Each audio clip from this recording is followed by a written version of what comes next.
Olá, bom, turma, na aula de hoje, então, nossa aula de número 6, vamos dar continuidade a discutir o assunto que se iniciou na aula anterior, que se refere, então, a questões éticas no campo da pesquisa, né?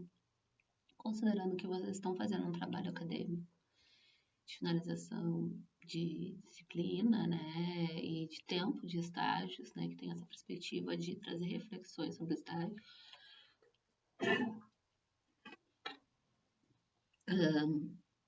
Então, a aula de hoje prevê discutir um pouco mais sobre isso, né? Eu já havia compartilhado, já compartilhei com vocês no espaço ali na semana da disciplina 5, né? Na semana 5 da disciplina, alguns materiais sobre, então, a questão da ética, né? Da ética e do plágio, da forma eticamente, né, esperada com que se haja no âmbito da pesquisa científica, sobretudo no âmbito da pesquisa da ciência humana e social, em vista de que a gente trabalha muito com pessoas, né, falando sobre escola, sobre lugares, sobre pessoas, sobre professores. Então, também a área da ciência humana vai ter especificidades, né, em relação a um tipo de pesquisa biológica, né, que às vezes é com coisas, né, com remédios, com manipulações, né, ainda que também há muitos critérios que se aplicam a esse tipo de pesquisa, sobretudo a questão dos animais, né, então a gente vê várias discussões já avançando também e cuidados, porque, bom, são seres vivos, né, então no âmbito da ciência humana nós vamos ter também critérios que são específicos, né, e têm em vista proceder de forma ética e responsável com o compromisso, né, com os objetos, com os sujeitos com os quais a gente está lidando, assim como no que se refere à questão dos teóricos, das bases teóricas, né, da forma adequada de construir um trabalho acadêmico, está fazendo citações, está fazendo uso, a menção, né, teorias de pesquisadores já desenvolvidas no campo, né? Trabalhos já feitos. Então, há todo um cuidado que a gente tem que ter ao fazer uso desses materiais e que é imprescindível, se espera que na pesquisa a gente faça, né? Se apropria do que já foi produzido, se apropria dos conceitos que estão sendo trabalhados que vão ser importantes para o nosso estudo, né? Então, é algo que vai ter que acontecer, não pode se fugir, né? E é esperado de um bom trabalho acadêmico, né? Um bom trabalho científico que faça essa fundamentação teórica, que também faça reflexões, analise dados, né? Desenvolva resultados. Então, saber esses procedimentos é imprescindível para vocês, tanto nesse trabalho quanto para a vida de vocês, para a profissão de vocês, né?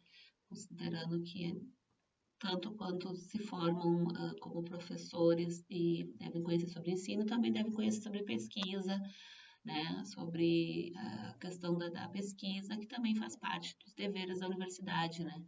Então, a pesquisa, o ensino e assim como a extensão, né?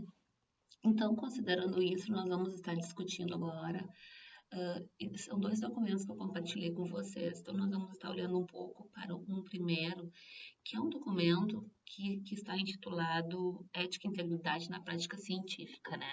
É um documento produzido por uma comissão do CNPq, já como uma preocupação, né, um movimento, né, dentro do CNPq, que é o Conselho Nacional de Pesquisa, né, do Brasil, um dos maiores, né, institutos e vinculados ao governo federal, de investir na pesquisa no Brasil, né, então, é um documento produzido por uma comissão, né, do CNPq, buscando elaborar, né, e considerar e explicitar princípios e questões éticas que têm sido observadas como necessárias e serem refletidas e serem organizadas ações para combater, né, o plágio, é,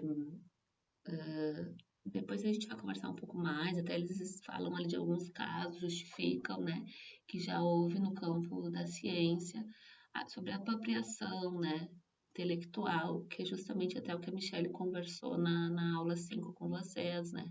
Então, a questão da apropriação, da propriedade intelectual, são cuidados éticos, né? No âmbito da pesquisa, tá? Então, esse documento, né, ele vai visar 2 linhas de ações referente ao tema da integridade, né, e ética na pesquisa.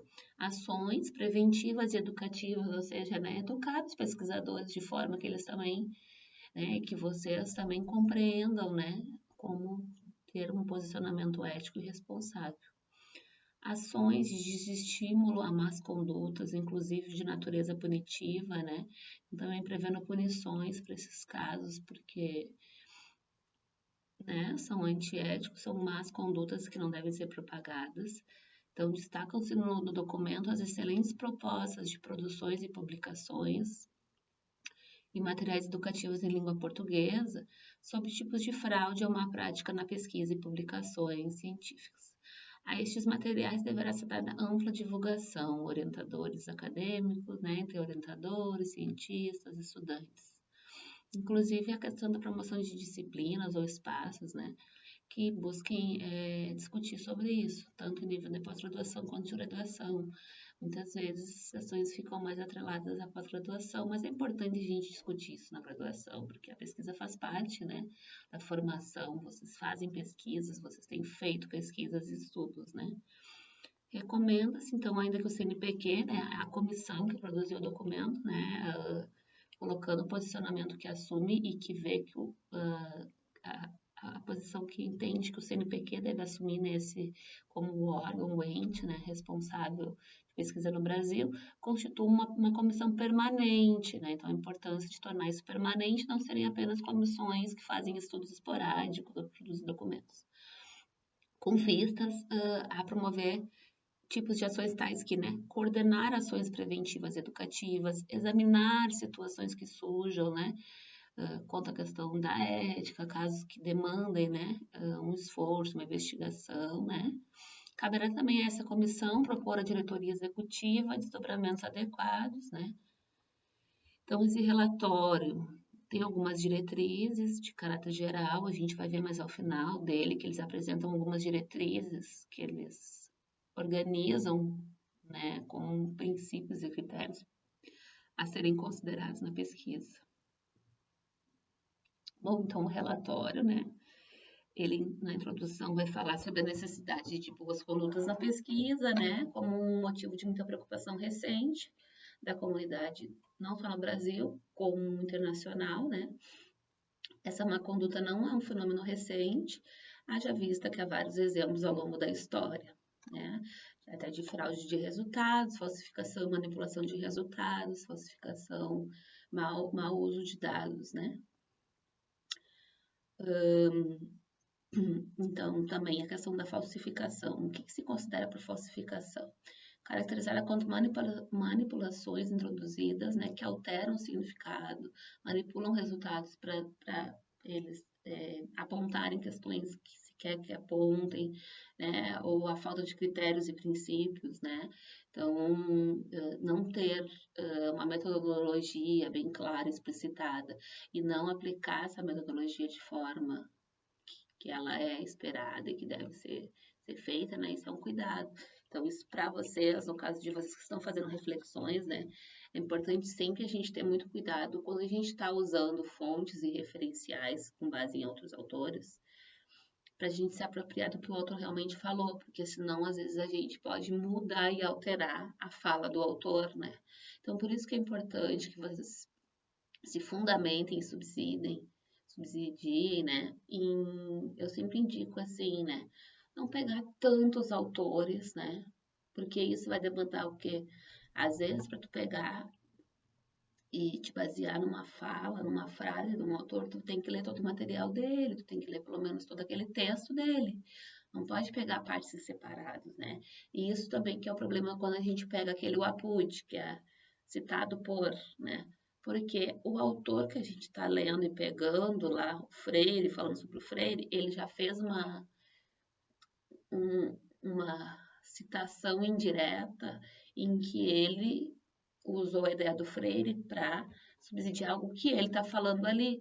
Então, a gente tem que sempre ter um cuidado. Se eu estou usando o ciclaninho que está citando o Freire, eu tenho que colocar claramente lá, de acordo com o ciclano, citando, se baseando na perspectiva de Freire, ele faz tal apropriações, tal concepções, tal reflexões, né? Porque às vezes ele não vai estar falando a perspectiva freiriana, né, na sua essência. Ele já está fazendo uma reflexão, uma reorganização de ter algumas ideias, né? Então, esses cuidados, assim, é importante a gente ter, porque hoje em dia, sobretudo, né, essa questão da internet e também, às vezes, que é uma questão também do mundo hoje, a gente pega pedaços de coisas, né, e aí, às vezes, ficam soltas as citações e os pontos de vistas. Depois a gente olha ali e vê, eu acho que isso aqui dá para dizer o que eu quero dizer, ou encaixar como eu quero que diga. Não é assim. Eu não posso mudar a perspectiva de um autor, eu não posso mudar conceitos. Os conceitos estão formulados já por autores. Então, se eu vou pegar o conceito de ética, eu vou ter que ver que autor eu vou pegar, porque a ética é um conceito que tem abordagens por vários autores, né? Então, esses cuidados são importantes, porque senão eu estou fazendo o quê? Manipulação, falsificação de um pensamento. Então, eu sempre indico assim, pegar menos autores, né? Não pegar, porque a qualidade do trabalho não é pela quantidade, é pela qualidade, né? Então, pegar alguns autores que vocês já tenham proximidade ao longo do curso, já tenham lido, tenham gostado da perspectiva, né? E subsidiar algumas questões importantes para orientar o trabalho de vocês. Pegar alguns autores que vocês vão buscar nas bases de dados, que eu também já indiquei aqui em outras aulas, né? Vou pegar dois textos, vou pegar dois, três textos, né? Às vezes está trabalhando com dois conceitos que num texto só não fala os dois conceitos, eu pego um texto sobre um conceito e um texto sobre outro, né? E vou me baseando nesses dois textos, né? Então, e isso são cuidados que, no caso de vocês, do tipo de estudo que vocês estão fazendo, que devem ser considerados, né? Então, eles vão explicando o que é essa questão da falsificação, né? Por exemplo, aí dá um exemplo, né, de situações consideradas legítimas, como o emprego de um software de aumento de contraste usado por astrônomos. Pode revelar objetos celestes dificilmente identificados de outra maneira. Alterações no contraste ou no brilho para melhor são consideradas legítimas, né? Então, aqui está falando pesquisas que vão fazer o uso de imagens por contraste, para ver coisas, né? Identificar objetos na Lua, no céu, né? No espaço, né?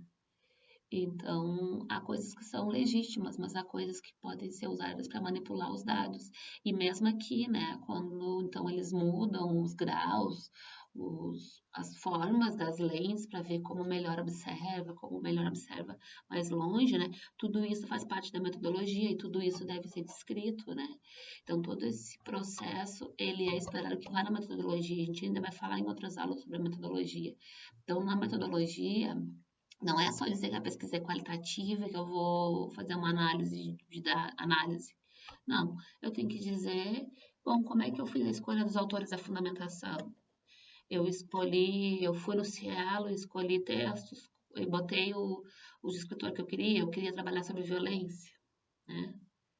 Não, eu peguei autores que eu estudei no curso, que eu me aproximei e que eu gostei, busquei analisar a questão da violência a partir do contexto social lá analisado, não sei, né, por um autor X, né.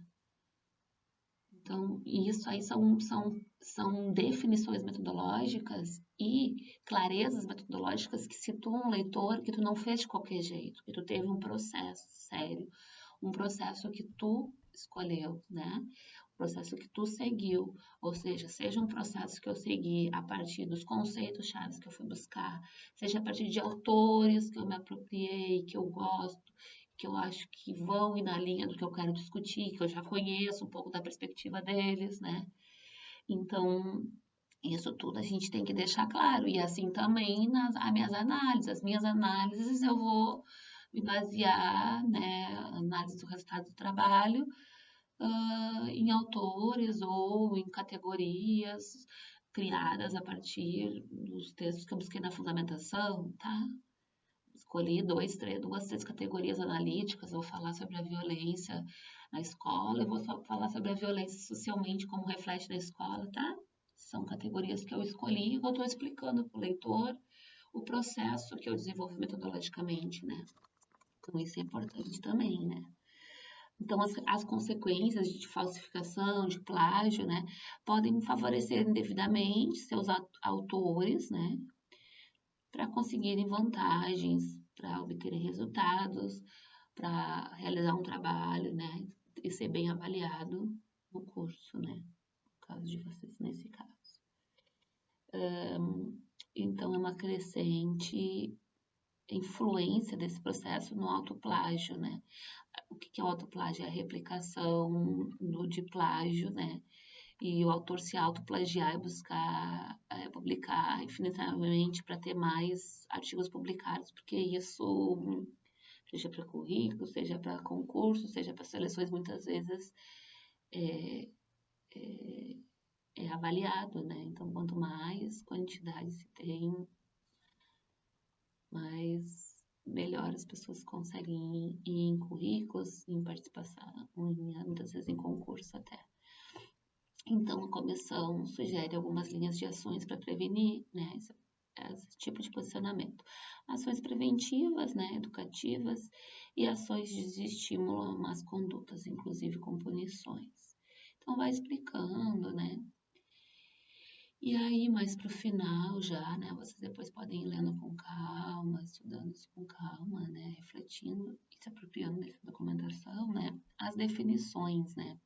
Então, eles dão algumas definições sobre essas posições antiéticas, né. Então, por exemplo, né, fabricação e invenção de dados consiste na apresentação de dados ou resultados inverídicos. Então, resultados que não são verídicos, né, que não são exatamente do jeito que estão sendo, né? Mas que, como eu tinha uma ideia e um problema de pesquisa, eu quero que esse problema seja visível e apareça nos meus dados, eu manipulo os dados para que isso aconteça. Falsificação consiste na manipulação fraudulenta dos resultados, de forma a alterar-lhes o significado. Então, falsificar os dados, né? Sua interpretação ou mesmo a confiabilidade. Cabe nessa definição a apresentação de resultados reais, como se tivessem sido obtidos em condições diversas. Né? Então, é a falsificar, manipular os dados. Né?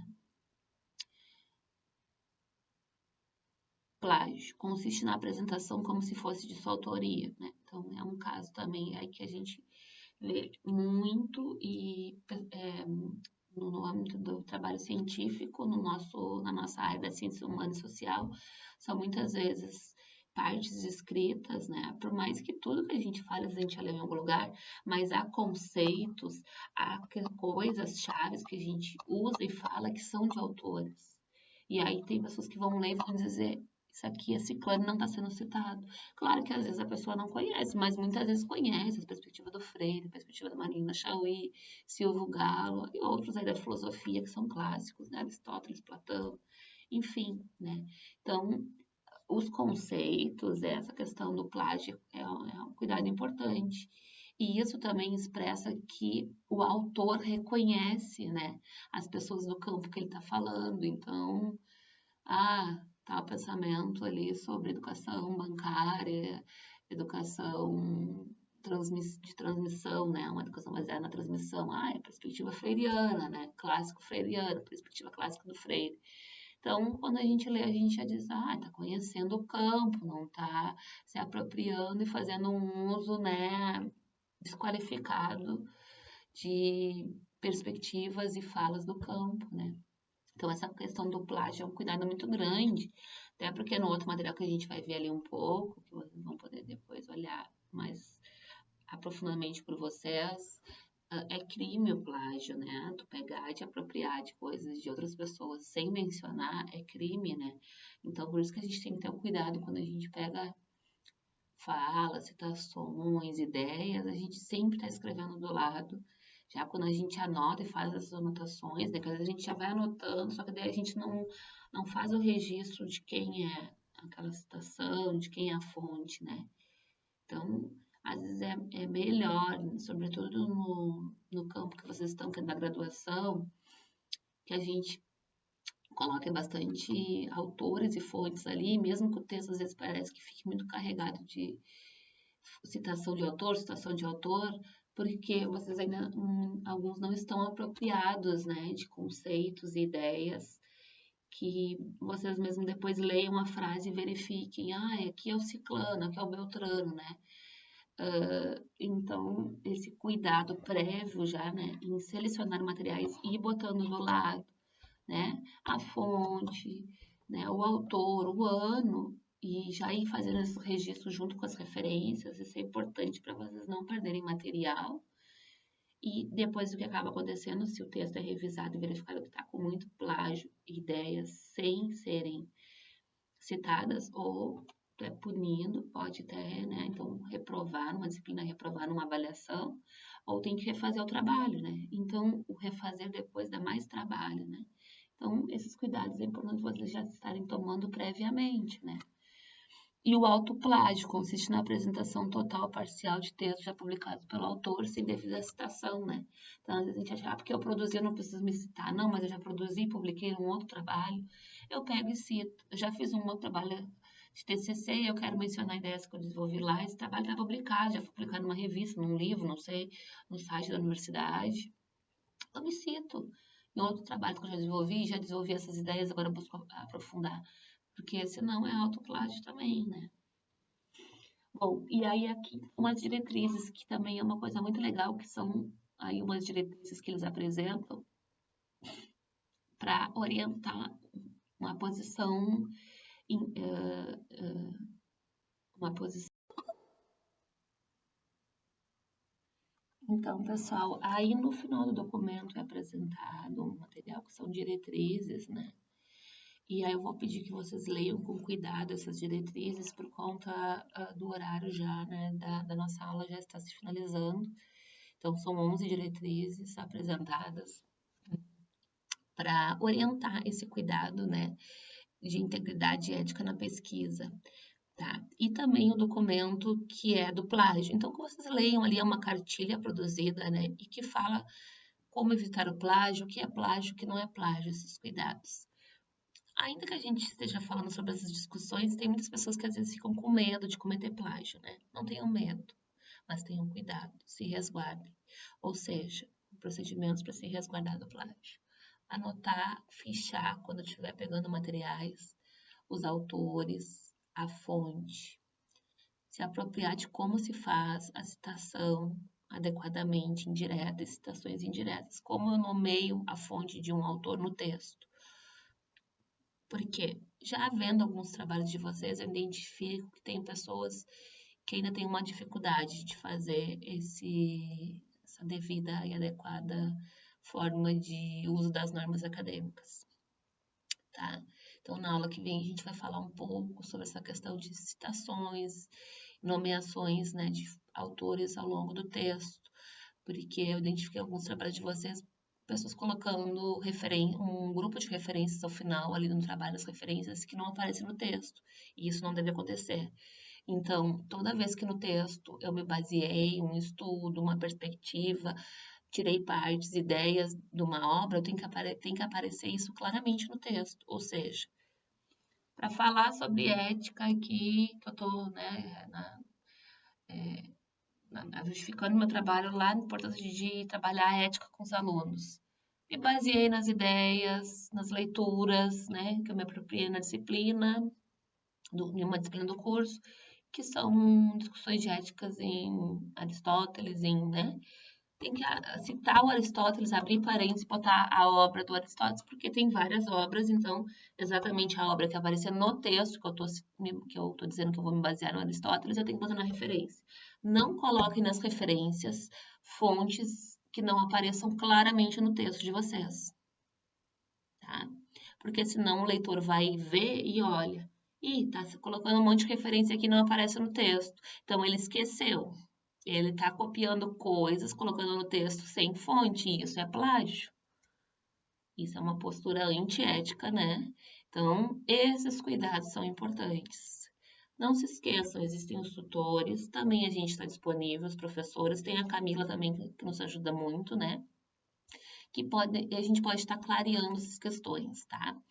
Quero deixar também manifestado que eu já andei comunicando, né, pessoal do curso, tutores, né, que na próxima web do dia 24 nós vamos fazer um processo de orientações por grupos, com o intuito de fazer um acompanhamento, principalmente de quem mais tem dúvidas, precisa e quer discutir questões do seu trabalho. Eu acho que isso vai imprimir qualidade, né, em estar acompanhando os trabalhos de vocês nesse processo de construção desse trabalho, tá?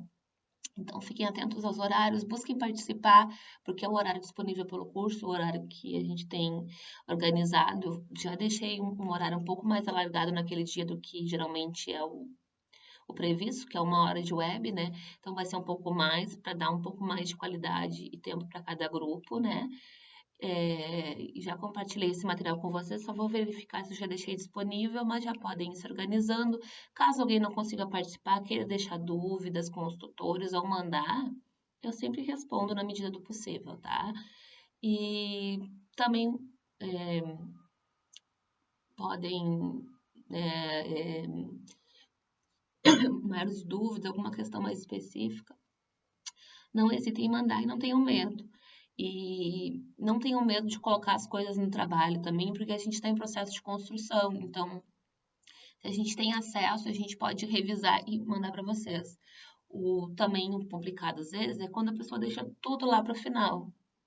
Aí realmente vai me entregar um trabalho muito grande para o final, como nós temos muitos alunos para corrigir, muitas vezes não dá tempo de corrigir e também não dá tempo de retornar para vocês fazerem as revisões. E como eu falei, plágio, cópias indevidas, né, falsificação, manipulação de estudos e fontes e dados, é possível de punição, de vocês reprovarem, né, na avaliação da disciplina, considerando que a avaliação sendo dessa disciplina é a construção desse trabalho. Então, é importante vocês fazerem um trabalho com qualidade, com ética, né, porque são princípios que vão ser avaliados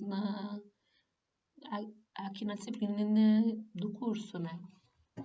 Tá, então se apropriem desse documento. Nós ainda vamos discutir na próxima aula sobre a questão de construção de uma análise, né, com ética e criticidade, tá?